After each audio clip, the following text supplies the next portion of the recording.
အားလုံးပဲမင်္ဂလာပါရှင်ဒီနေ့အိမ်မှာအာလူးဆိုကြောလေးကြော်စားဖြစ်ပါတယ်လောက်ရလွယ်ကူပြီးတော့မှပါဝင်ပစ္စည်းတွေကလည်းရိုးရိုးရှင်းရှင်းလေးပဲဖြစ်တဲ့အတွက်လွယ်ကူတဲ့ဟင်းမယ်တစ်ခွက်လေးဖြစ်ပါတယ်အာလူးဆိုကြောထဲမှာပါဝင်တဲ့ပစ္စည်းလေးတွေကတော့အာလူးလေးရဲ့ကြက်သွန်ဖြူငရုတ်သီးစိမ်းပါပါမယ်နော်အာလူးလေးတွေကိုတော့ယခုလိုမျိုးလေးအရင်ဆုံးချက်ထားပေးပါမယ်ရုပ်သီးဆေးလေးတွေကိုပါပါလိထားပေးပါမယ်။ကြက်သွန်ဖြူလေးတွေကိုတော့နှုတ်နှုတ်ဆင်းထားပေးပါမယ်နော်။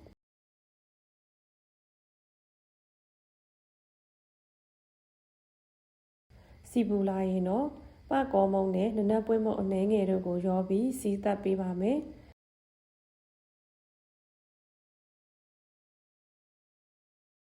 ကြက်သွန်ဖြူငရုတ်သီးစိမ်းလေးတွေကိုလည်းထည့်ပြီးတော့မှစီးသက်ပေးထားပါမယ်နော်။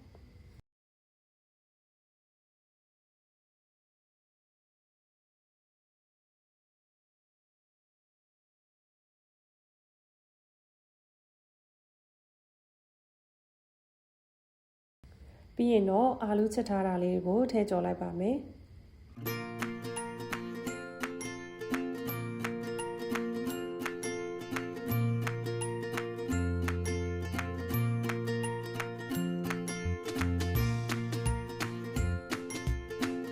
ပြီးရင်တော့အရသာမုတ်စားတို့ကိုလိုအပ်သလောက်ထည့်ပေးပြီးတော့မှမှွေပေးထားပါမယ်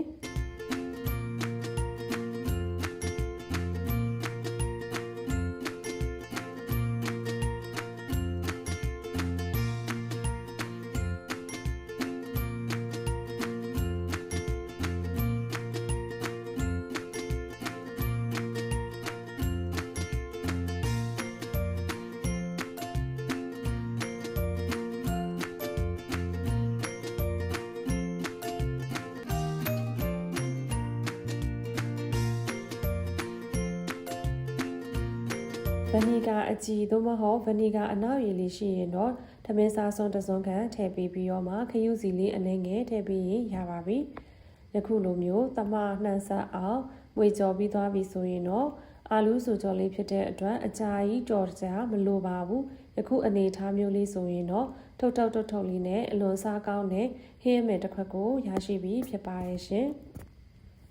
ထမင်းပူလေးနဲ့ပဲတွဲစားရင်တော့အရန်ကိုစားကောင်းတဲ့ဟင်းတစ်ခွက်ပဲဖြစ်ပါရဲ့နော်အားလုံးပဲလိုက်လောက်စားကြည့်ကြပါအောင်နော်အဆုံးထိကြည့်ရှုပေးတဲ့အတွက်ကျေးဇူးတင်ပါတယ်ရှင်